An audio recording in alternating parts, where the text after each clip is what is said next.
பார்த்த உடனே டெம்ட் ஆகிற மாதிரி ராயல் கோகனட் டிலைட் நம்ம ஸ்டைலில் எப்படி செய்யலான்னு பார்த்துடலாமா? அடுப்பில் ஒரு கடாய் வச்சுக்கலாம். 1 கப் நெய் போட்டுக்கலாம். 2 கப் சுகர் போட்டுக்கலாம். 3 கப் தேங்காய் பூ போட்டுக்கலாம். 4 கப் பால் விட்டுக்கலாம். 4வது கப்பு. இப்போ அடுப்பை ஆன் பண்ணிக்கலாம். ஃபுல் ஃப்ளேம் இருக்கட்டும்.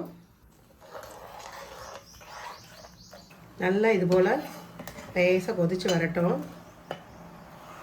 அப்பப்போ லேசாக கிளறி கொடுங்க. கைவிடாமல் கிளற வேண்டிய அவசியம்லாம் இல்லை. அப்படி லைட்டாக கிளறி கொடுங்க. ஆனால் ஜீனிக்கு பதிலாக வெல்லம் சேர்க்காதீங்க. வெல்லம் சேர்த்தா பால் தெரிஞ்சிரும். பால் இது போல் நல்லா கொதித்து வரட்டும். நல்லா பொங்கி வரவும் அடுப்பை சிம்மில் போட்டுட்டு மெதுவாக கிளறி கொடுத்துட்டே இருங்க. 4 கப்பு பால் சுண்டா கொஞ்சம் டைம் ஆகும். பக்கத்துலேயே இருந்து பார்த்துக்கோங்க. அடுப்பை நல்லா கூட்டி வச்சு நல்லா பாலை கொதிக்க விடுங்க. ஆனால் பக்கத்துலேயே இருந்து கரண்டி வச்சு எடுத்து விட்டுக்கிட்டே இருங்க, பால் பொங்கிடாமல். நல்லா பொங்கி வரும்போது அடுப்பை நல்லா குறைச்சிக்கோங்க. திரும்ப கொஞ்சம் கொதி அடங்கவும் திரும்ப கொஞ்சம் கூட்டி வச்சுக்கோங்க. இப்படி கூட்டி குறைச்சி பாலை நல்லா வற்ற வைங்க. பால் நல்லா பாதியாக வற்றி வச்சு பாருங்கள். இன்னும் கொஞ்சம் நல்லா வற்றட்டும். பாருங்கள், 75% நல்லா வற்றிருக்கு. இன்னும் கொஞ்சம் நல்லா சுண்டணும். இந்த பாத்திரத்தில் ஒட்டாமல் திரண்டு வரும், அது வரைக்கும் போட்டுக்கணும். இன்னும் கொஞ்சம் நல்லா சுண்டட்டும். பாருங்கள், நல்லா நெய் பிரிஞ்சு வருது பாருங்கள். ஆனால் இப்போயும் இறக்கக்கூடாது, இன்னும் கொஞ்சம் சுருண்டு வரணும். இந்த ஸ்டேஜில் இறக்கினாலும் நல்லா தான் இருக்கும். நல்லா எண்ணெய் பிரிஞ்சு வந்துருச்சு. இப்படி நல்லா திரண்டு வரணும், பாத்திரத்தில் ஒட்டாமல்.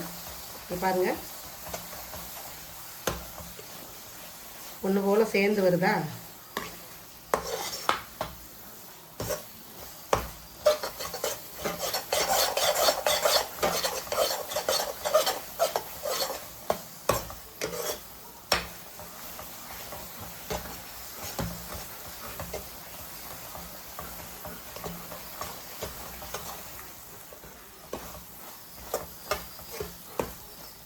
இப்போ இது ஒட்டாமல் வர பக்குவத்தில் பாத்திரத்துக்கு மாற்றிக்கலாம். இது ஒரு பிளேட்டுக்கு மாற்றிக்கோங்க.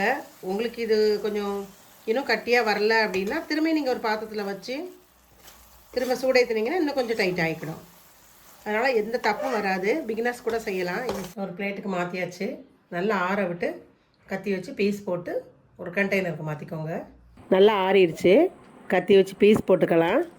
உங்களுக்கு விருப்பமான ஷேப்பில் பீஸ் போட்டுக்கோங்க. ஒரு 2-3 ஹவர்ஸ் கழித்து நல்லா ஒரு ஸ்பூன் வச்சு எடுத்தீங்கன்னா பீஸ் ஈஸியாக அழகாக வந்துடும். 2-3 டேஸ்லேயே காலி ஆகிடும். டேஸ்ட் அவ்வளோ அழகாக இருக்கும். பாலோட டேஸ்ட்டு, தேங்காயோட க்ரன்ச்சு, நெய்யோட அரோமா அல்டிமேட்டாக இருக்கும். செஞ்சு பார்த்து சாப்பிட்டு கமெண்ட்டில் சொல்லுங்கள்.